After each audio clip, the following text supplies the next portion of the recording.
So you're new to the world of Jiu-Jitsu and you want to know how to get better faster. In this video, I'm going to show you how to do just that.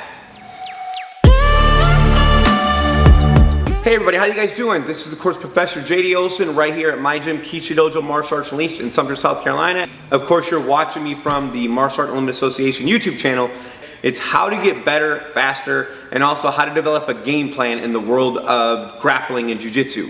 This can be applied to most things though, kickboxing, mixed martial arts, you name it, but I'm looking at it from a Jiu-Jitsu perspective today. So I got a whiteboard right here so I could write some notes and stuff for you guys, and I'm going to be doing a lot of that with this video, but this is important for your game plan development.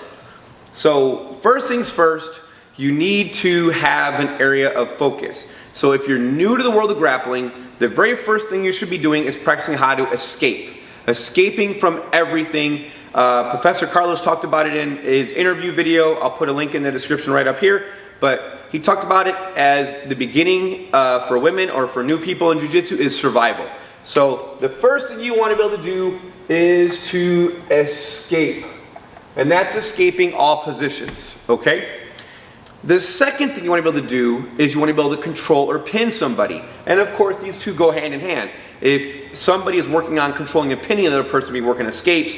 If you're working on escapes, the other person is probably working on controlling or pinning. So the second thing you want to be able to practice is to control your opponent. Okay? Control or maybe pin, if you're looking at it from a combat submission wrestling perspective. All right? So escape and then control or pin. Number 3 is going to be how to transition. Okay? So how to move around in the best way possible, where you're not losing your balance, where you're able to move around on that person and do all the different things. If I were to switch this to a kickboxer's or MMA perspective, in the world of MMA, since they have to be able to do everything, I would probably still be working my what we call defense or my escapes, and then I would practice my offense, meaning controlling the ring, okay? And then transition would be my flow from one range to the other range. So maybe I'm working how to get from striking range to clinch range, or clinch range to ground range. That would be my transition for the world of MMA. And then finally now, we get into number 4. This is where you get to go for your submissions. So, and that would be no different than, again, if you're looking at it from an MMA's perspective.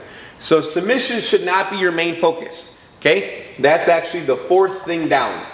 Now, why is it important and why are we developing our game like this? Well, the first thing, I read John Danaher's book last year, and it was pretty eye-opening for me that he talks about he does all his escaping first, and the reason behind that is if you know or you feel confident in your escapes, then you'll try other submissions or you'll give other things a try. And in reading that, I was like, man, that's a really cool idea. And so we used to have control first, then escape. I swapped them, as I think that's a pretty logical and pretty smart concept, to focus on your escapes first and then work on your controlling and your pinning, then learn how to really transition and move, because now that you know how to control, you know how to transition. Also, if you know how to escape, you should also be working your transitions. So it works hand in hand. And then finally, only after those 3 are really well established do I move into my submissions. Now, talking about this from a competitions perspective, if you're saying, hey, I'm not totally brand new to grappling, but I've been doing this for a little while, but I'm ready for more than just this area, would be my next thing. So when I was training, or when I was growing up, and we used to do a lot of drawing and stuff, we were taught, when in doubt, black it out. So if you didn't really know what to do, you kind of shadowed that thing, made it harder to see. So if you were like, I don't know how to draw hands, per se, like I want to have a cool Magneto looking hand for a comic book or something, and you're like, I don't know how to draw that. So we would turn and make it more of a shadowy scene or a darker scene where you didn't have to focus on that hand or something to that effect. And a couple years ago, this other gentleman said, hey, don't worry, like if that's the area you're weak in, double down on that area. Put all of your energy. So if you can't escape side control, then that's what you need to be focused on. You need to be having everybody in your gym put you in side control, and you're drilling the escapes so it's no longer your worst thing. So you have a way of doing this. You're gonna just basically say, okay, hey, maybe you're saying full mount, then you say cross mount, then you say side mount, you say back mount, and then you say guard. Okay? And I'm just using these core positions right now because that's what I want to work on. And of course, I'm thinking maybe like a 90-day window, not like a 30-day, but a 90-day window. And so you take an evaluation and you give yourself a rating on each one of these areas. So for number one, how well do I feel I can control or escape the full mount? Okay, maybe you say, I'm pretty good at that, I give myself a 5. Okay, you give yourself a 5. What about the cross-body position, the cross mount? Oh, that's usually pretty tough for a lot of people, so maybe that's a 3. And then Keishidojo, the side mount. Oh, I feel pretty good at that, I would say that's a 6. And then you have your back mount. Back mount, I feel pretty good, it's okay, it's a 4. And I'm pretty good at passing someone's guard. I would say it's my strongest area of my grappling, so I pick a 7. It doesn't matter if you make it a 9 or a 10, it's all up to you. The idea is just being realistic with yourself, saying, hey, I know there's room for improvement, I know I can grow, and I can fix these things. Okay? Then the second thing you're gonna do is, how do I feel about controlling or pinning somebody? Can I control or pin somebody in the full mount? Okay? I feel like I'm pretty good at controlling them. I would say I'm a 6 in the full mount. Cross mount, I'm a 4. Side mount, I'm a 3.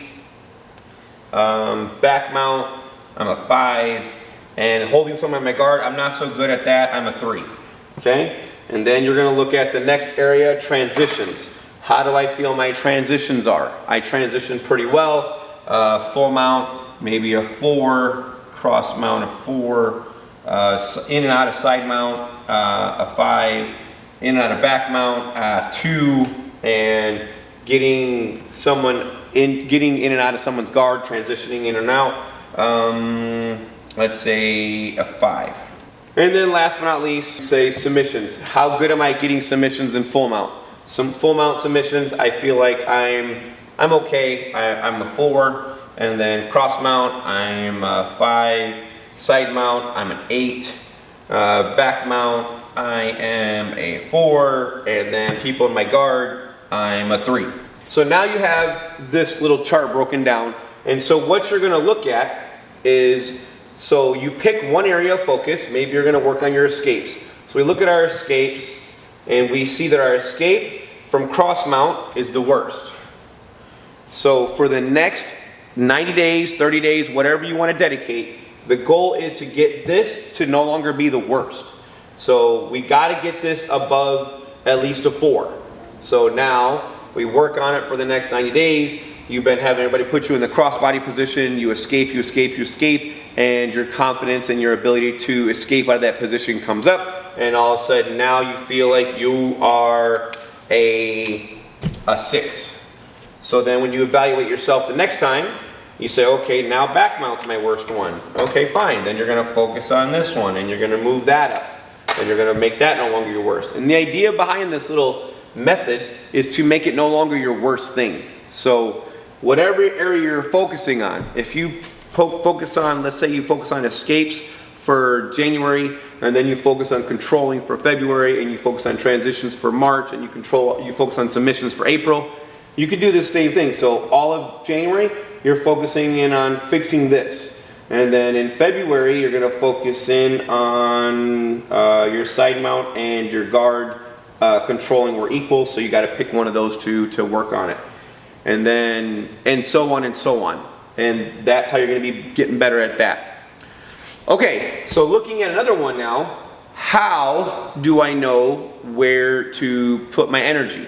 And there you have it, guys. That is your 4 core areas to practice, to focus on when you're new to the world of grappling. And then this little chart will help you work on how to get better quicker. So you have to give yourself an actual evaluation. If you don't have a jiu-jitsu or a grappling or a martial art notebook, you need to get one, and you need to be honest with yourself. Maybe tab it out in little sections. Say, okay, this is my full mount section, this is my cross mount section, this is my side mount section, this is my back mount section, this is my closed guard section, this is my open guard section, or maybe my spider guard, daily hiva, whatever. And then say, okay, offense, defense, transition, submission. And have a separate page for each one of those things. And then maybe have a little chart. And then you can ask yourself, hey, how do I feel about this? And then you should make notes at the end of your class. You should also make notes at the end of your rolls. Not all of your rolls should be going for a submission. Maybe your entire focus is just escapes. And the other person doesn't need to know that. So, okay, yeah, I got tapped today. No big deal, but did I escape from that full mount or that cross mount? That was my goal, was to be able to escape out of cross mount. Yeah, he tapped me in back mount, but that wasn't my focus today. That my escape was not to be, or my focus was not to be caught in his cross mount or her cross mount.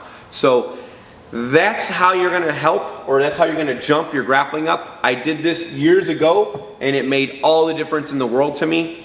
I had a notebook, and I would keep track of everything, and I would say, okay, hey, Sam caught me in cross mount, and I couldn't escape the entire round. And then eventually I figured out how to escape different positions, and I would say, okay, hey, Joe, put me in this position. Hey, Mark, put me in this position. Hey, Sam, put me in this position. And I just focus on getting out of those positions. Cool. Well, you made the end video. Go ahead, put in the comment section what you think of this kind of idea, and if it's something you already do you use escapes first, or do you go on the offense first? All right. Well, if you like the video, go ahead, hit that like button. If you like the content you see on our channel, smash that subscribe button. Even if you just like my shirt, go ahead, put a little like in that. And then this is the Balicki March shirt, kind of off of the Mandalorian concept. And then last but not least, hit that bell icon, a ding ding, so you know when the next video is coming out from all of us here at the Martial Arts Association. I have new videos coming out with Sifu Ed and Sensei Josh, so get ready for those. We'll see you in the next video. This is Professor JD, and I'm out.